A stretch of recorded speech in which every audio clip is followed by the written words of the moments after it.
एकनाथ शिंदेंच्या दिल्ली दौऱ्यावर संजय राऊत यांनी खिल्ली उडवली आहे। एकनाथ शिंदेंचा पक्ष हा अमित शहांनी स्थापन केलेला पक्ष आहे।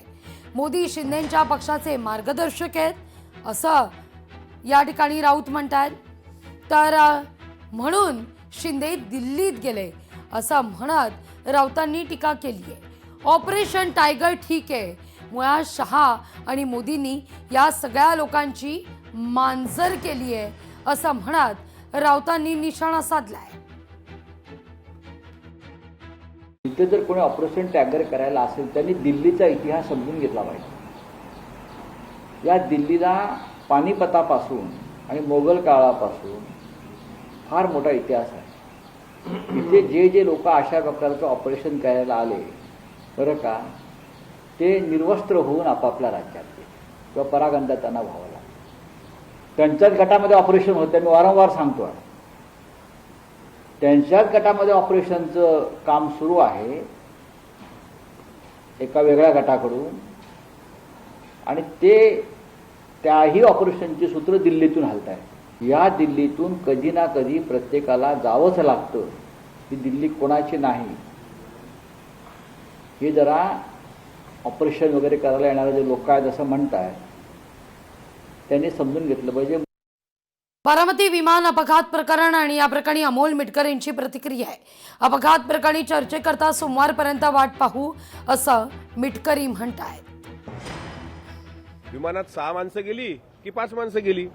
6 माणसं गेली तर 5 मृतदेह कसे सापडले? आणि 5वा एक जर अब्सेंट आहे तर मग सुमित कपूर कुठे आहे? सुसाईड बॉम्बर म्हणून कोण होतं विमानामध्ये? हे काही प्रश्न चुकीचे नाहीत आणि हे प्रश्न सभागृहात विचारले पाहिजे का? चर्चा झाली पाहिजे आणि अधिवेशन काळात ही चर्चा झालीच पाहिजे। खरं तर ही खूप लेट झालंय, पण तरी आता माझी विनंती राहील मायबाप सरकारला की देर आहे दुरुस्त आहे। आज तुम्ही चर्चा लावली नाही, आजचाही तुम्ही दिनक्रमाने कामकाज बघा, आज पण चर्चा नाही, सोमवारी आता चर्चा झाली नाही तर मग काय वेगळा मार्ग। अहिल्यानगर जिल्ह्यातील मुली असुरक्षित आहेत। अज्ञात युवकांना मुलीवर ऍसिड फेकले। 5वी शिकणाऱ्या मुलीवर ऍसिड हल्लाय। ऍसिड हल्ल्यानंतर विकृत फरार आहे। पोलिसांकडून शोध सुरू आहे।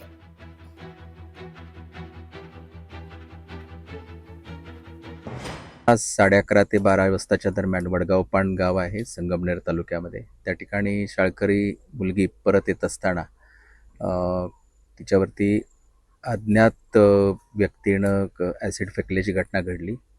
त्यानंतर संगमनेर तालुका पोलीस ठाण्यामध्ये BNS 124(1) प्रमाणे गुन्हा नोंद करण्यात आलेला आहे आणि आरोपीचा आम्ही शोध घेत आहोत।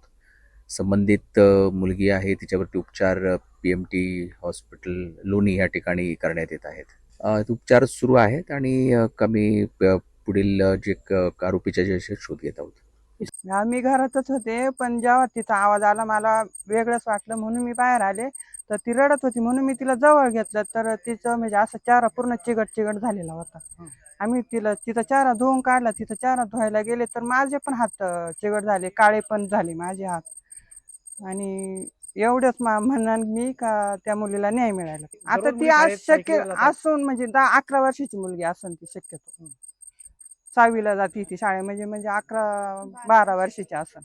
काल ही घटना कळल्यानंतर मी नगरचे SP सोमनाथ घारगे यांच्याशी संपर्क केलेला आहे। लवकरात लवकर आरोपी पकडला जावा अशा प्रकारच्या सूचना दिलेल्या आहेत आणि अर्थातच पोलीस त्यासाठी प्रयत्न करत आहेत। सभागृहात चर्चा होत असताना सुद्धा यावरती मी स्वतः दखल घेतलेली आहे आणि तिच्या कुटुंबियांना आणि तिला सुद्धा लवकरच भेटण्याचा माझा विचार आहे। पण अशा प्रकारच्या हल्ल्यांच्या मध्ये वेगळा शक्ती कायद्यासारखा राज्यस्तरीय कायदा असावा अशा प्रकारचं भूमिका मी सभागृहामध्ये महिलांच्या ठरावावरती मांडलेली होती। हर वक्त ये विषय महाराष्ट्र में चर्चा में आ रहा है। अनफॉर्चुनेट घटनाएं महाराष्ट्र में होती हुई हम सब देख सकते हैं, जिसमें एक्सीडेंट अटैक हो या वहाँ पे रेप हो या विनय भंग हो।